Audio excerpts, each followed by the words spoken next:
Hello, everyone. Welcome to Off the Charts. My name is Dan. Today's another episode of Dan's album analysis and rating.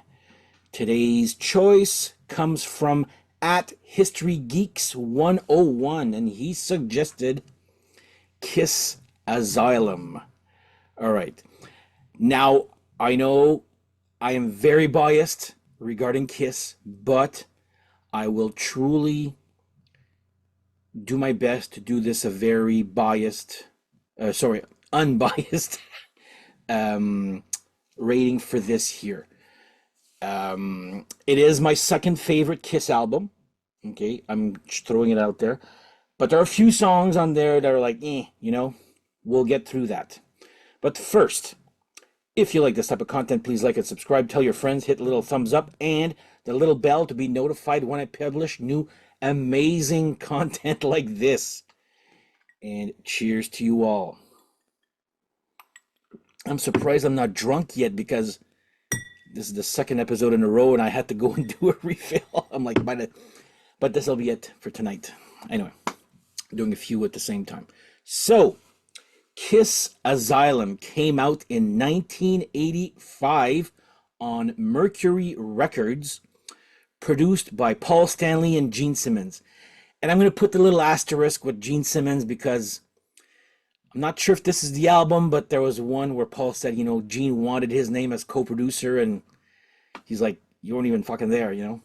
But anyway, so Kiss Asylum is Paul Stanley on guitar and vocals, Gene Simmons on bass and vocals, Eric Carr on drums and background vocals, and his first album with Kiss, Bruce Kulick on guitar and background vocals.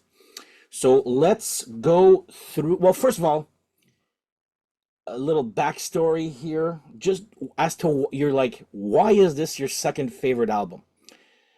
Well, for me, music is associated with memories, okay?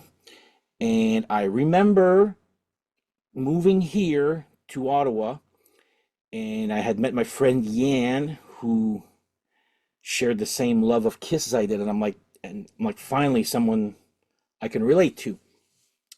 And this was the first album of Kiss that I bought when it was released. So all the other ones before that, I just didn't know how it worked, when it was released. I was going to a store certain days, and oh, look, this album's there. So, but this is the first album I bought with my own money, and was the first time I bought a Kiss album live. Because I remember going to the store over and over, and at the time, and I'm French, remember? So I was like, do you have the new Kiss Asylum? I didn't know what an asylum was. 1985, I would have been 13. Yeah, I didn't know what an asylum was, I guess, at the time. So yeah, Asylum, that was what I was calling it. Don't you mean Asylum? And I remember working titles for this album when we were reading Metal Edge was Who Dares Wins. I'm glad that wasn't chosen. And there was, see, I don't know if it's a misspell. Was it condemnation or condemnation? Is there an E or an O? That makes a big difference. But whatever. I love Asylum. I love the colors. I don't care who knows it. I love this album cover. I love the colors. Sure, it's pastel. It's whatever. It's very 80s. Came out in 85, right? Anyway, that's my biasness right there. So let's go through the songs. And this one, like I said, I'm able to attach memories because I've known this album by heart for many, many years. All right, so King of the Mountain, side 1, song 1. What a banger of a song that starts off. I wouldn't say it's the most original song, but it's a friggin' banger, and I friggin' love it. It starts off, there's 2 songs here that starts off with, 3 songs actually, starts off with a drum intro. This is one of them, and it's probably the most memorable. So yeah, King of the Mountain for me gets a 10 out of 10. Next up, Any Way You Slice It. So that first one was a Paul Stanley song. Next one is a Gene Simmons song, Any Way You Slice It. That one, it's good. Okay. It when you go from King of the Mountain and then to Any Way You Slice It, I'm like there's a little, you know, dip in quality I find there. But it's still a decent song. I'm going to give that one a 7 out of 10. Next up is Who Wants to Be Lonely. At first, I didn't really care for it as much. Then I saw, my friend Yan had bought Kiss Exposed on VHS. I didn't have a VCR at the time, so we went to his place and watched. Man, I don't even know how many times we watched Kiss Exposed. And they showed the video for Who Wants to Be Alone. I'm like, yeah, that's actually pretty cool. It's a different type of catchy, but it's a very catchy. So that one gets a 9 out of 10 for me. Next up, another one that starts with a drum intro, but it's just a beat, just like that, nothing really special there. Trial by Fire. Hands down, Gene Simmons' best song on the album. Again, my opinion, but hands down is my favorite Gene Simmons song. It's co-written with the Bruce Kulick also there. So I'm giving that one, drum roll, 10 out of 10 also. Next one, okay, I'm Alive. So if I'm going to compare this song to another song, I'm going to compare it to Rat's Body Talk. It's not speed hard rock or speed metal, but it's a fast hard rock song, which I love. Starts with another drum solo. It's like dun, dun, dun, dun, dun. It's like it's double bass, like pretty much all through the song there. It's it's a fast song. It's one of those songs that I find is a magic in the studio, because playing that one live to be that tight would be very difficult, if you ask me. I find that song would sound bad live. I don't know, I've never heard it live, but on studio it's just like, I'm like, how would they play that live? That there's so many, not time changes, but stops and starts, and there's weird starts and stops and starts, whatever. But I freaking love that song. 10 out of 10. And I remember the weekend that I bought this album on a weekend. And I remember going back to school, and I was in grade 7 or 8. Yeah, it must have been 8, because I remember my friend Yan coming from the bus stop with his earphones, and he had made himself a cassette from his cousin, whatever, and he was singing to me, I'm alive. So, 10 out of 10 for that one for me. Let's go to side 2. Okay. Love's a Deadly Weapon. To me, that's the weakest song on the album. And it's written by Paul Stanley, but it was sung by Gene Simmons. So and then I got the box set and I heard the original version, and I much prefer the original version sung by Paul Stanley. This one is almost too heavy for heavy sakes there. It didn't need to be that heavy. It used to be a little bit more rocker, the demo version anyway there. The structure is kind of the same, but they add a lot of heaviness to it there. And nothing bad. I'm not saying anything bad about being heavy. That's not, there's some cool heavy stuff coming up there. But this one was just like a little out of place. And after hearing the box set version, the demo version sung by Paul Stanley and written by, I'm like, okay, that's more Kiss.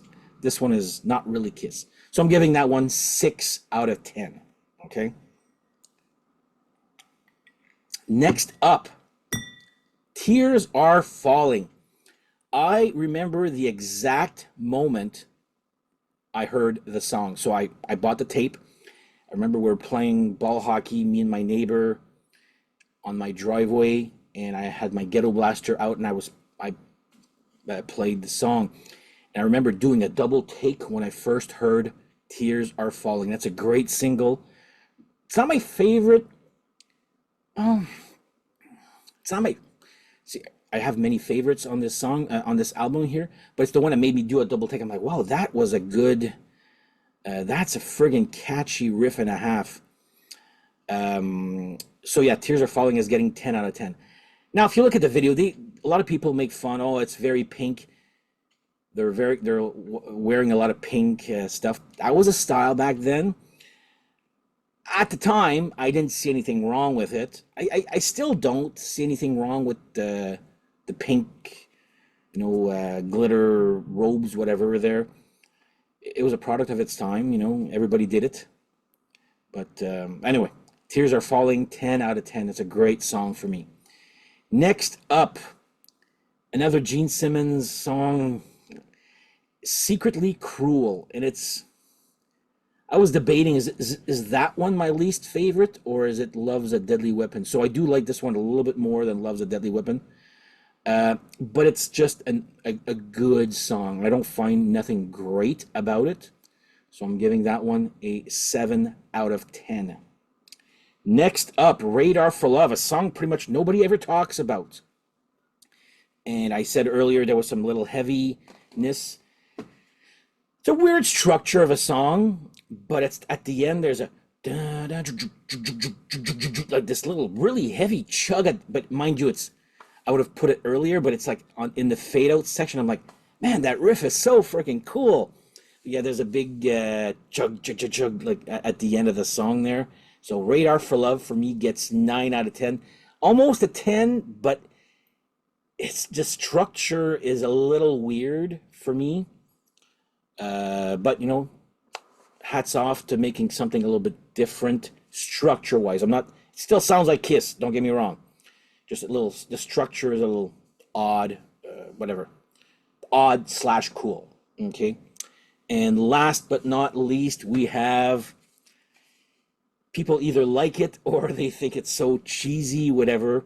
Oh, All Night. And I have a side story to that, okay? So, All Night, first of all, I friggin' love that song. It smells cheese, but that's like good cheese for me. 10 out of 10. I friggin' love the subject. Love the girls in the video. It's a great song. It's a fun, dumb song. Let me put it that way. And my little here, I'm just checking out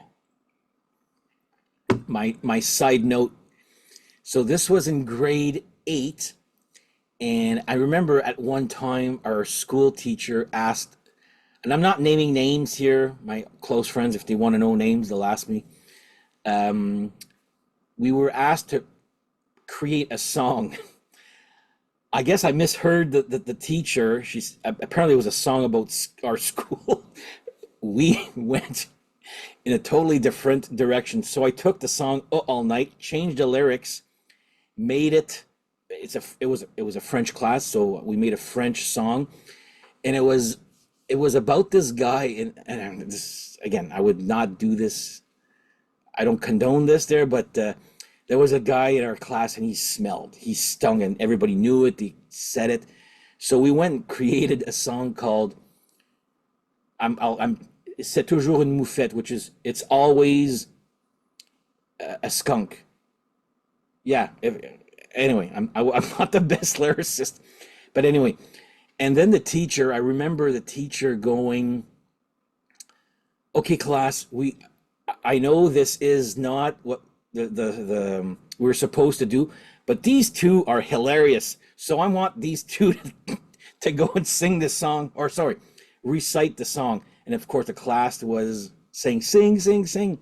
We didn't really sing it, but I kind of narrated it, or uh, in the while having All Night in my head. Anyway, that's just a little dumb anecdote there, but I don't think I have those lyrics anymore. But anyway, yeah, so I had made a song regarding that. So that is my okay, anyway. So the total for, by the way, that's a 10 out of 10 song if I didn't say it. So the total for this album is 8.8 out of 10. What I liked, I remembered liking it. You can't change that, but some songs I was like, not on the fence, but I was like some songs I was like, eh. Those ones I was a little bit more picky on there, like your Love's a Deadly Weapon, Secretly Cruel, and any way you slice it, those are like the weakest songs on the album. There are three Gene Simmons songs, and that's why I was like smirking at the beginning when I said produced by Paul Stanley and Gene Simmons with an asterisk. I'm like, any Kiss fan knows that he was too busy making movies with Tom Selleck and Rutger Hauer than, I mean, he did the tours, but I think Paul Stanley played bass on Tears Are Falling anyway. Mind you, it's just fucking one note almost there, but whatever. That was the 80s bass, right? So, anyway, that is my ranking and analysis, or rating and analysis, regarding Kiss Asylum, not Asylum. And I'd like to thank at History Geeks 101 for the suggestion.